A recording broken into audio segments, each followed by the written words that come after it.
Bismillah ar-Rahman ar-Rahim wa sallallahu ala Sayyidina Muhammad wa ala alihi wa sahbihi wa sallam tasliman kathira.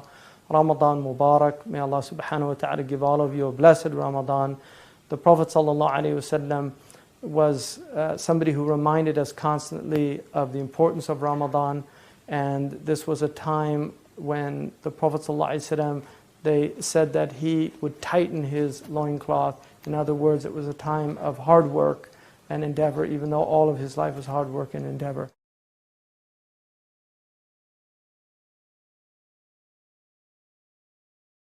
Islam is in a long line of prophetic tradition. The Prophet ﷺ also said, "Hadithu an Bani Israel wala haraj." You can tell the stories and quote the people of the previous dispensation, the Jews, without any blame. So I want to quote a passage from Isaiah, because the Quran says, "Kutiba." The Quran says, "Ya ayyuhal ladhina amanu kutiba alaykum as-siyamu kama kutiba ala alladhina min qablikum la'allakum tattaqun."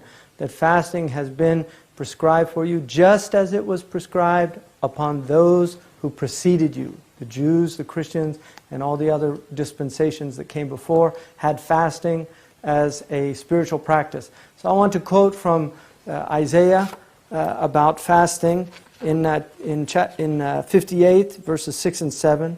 Isaiah says, "Is not this the fast that I choose, to loose the bonds of injustice, to undo the thongs of the yoke, to let the oppressed go free, to break every yoke? Is it not to share your bread with the hungry, and bring the homeless poor into your house, when you see the naked to cover them, and not to hide yourselves from your own kin?" This passage, which is reiterated in our own tradition, when the Prophet ﷺ said that on the Day of Judgment, God would say to people, "I was hungry and you didn't feed me." And the people will say, "How could we feed you? You're the Lord of the worlds." And Allah subhanahu wa ta'ala says, "Didn't you know that my servant so-and-so was hungry? And had you gone and fed him, you would have found me with him." This is one of the central aspects of fasting, is to show a solidarity with the less fortunate, with people that are hungry. There are people all over the world that literally do not have food to fill their bellies. And fasting is a time when we are reminded of the pangs of hunger, that these are real things, that unlike us who are fasting, this is a voluntary hunger. In other words, we are personally choosing to fast, to give up food and to experience that. But there are many millions of people around the world, and even in the United States of America, that this is not something that's voluntary. It's something they experience every day because they don't have enough food. And so it's an important time to remember to bring the homeless into your house. That doesn't mean that you have to literally bring them in, but at least go out and take care of the people that are out there that are in need.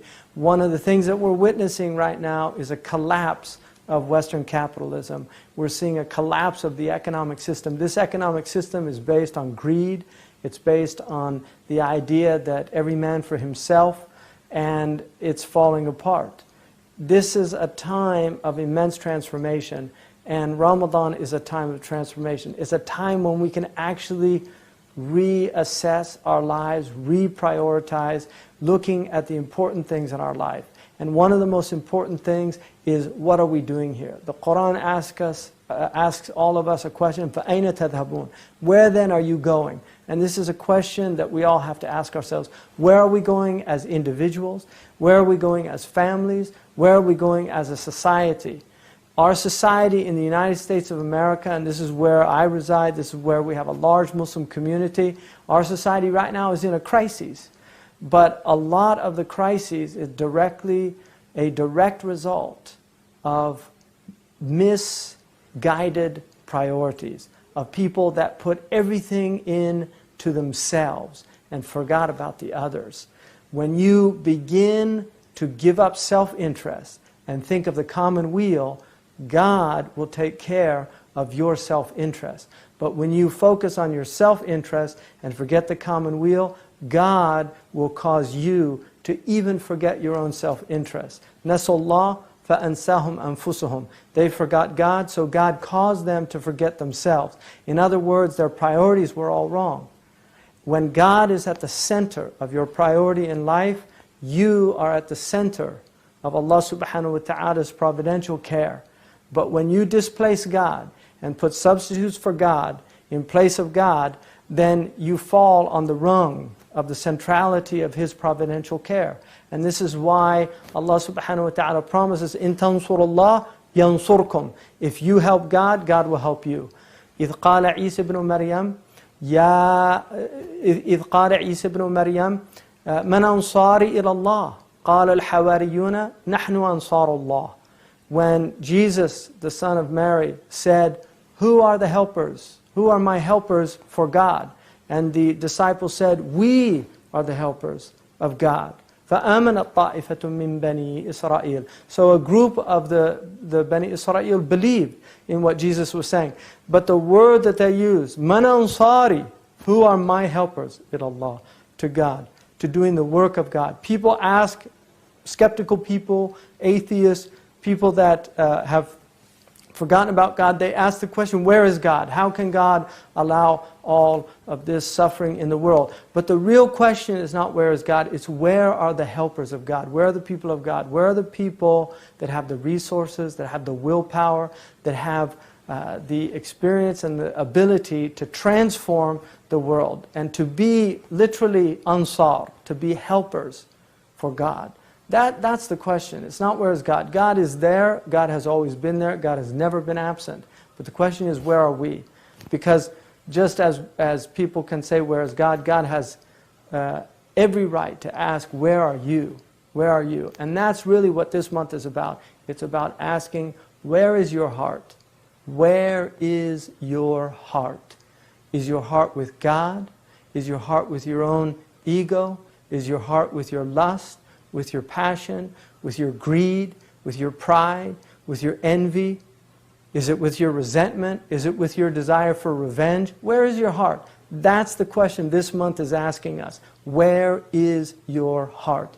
And this time that we've been given, أيام معدودات, a few days of reflection, this is a time when you can actually go into yourself and dig into yourself and ask that question, where is your heart?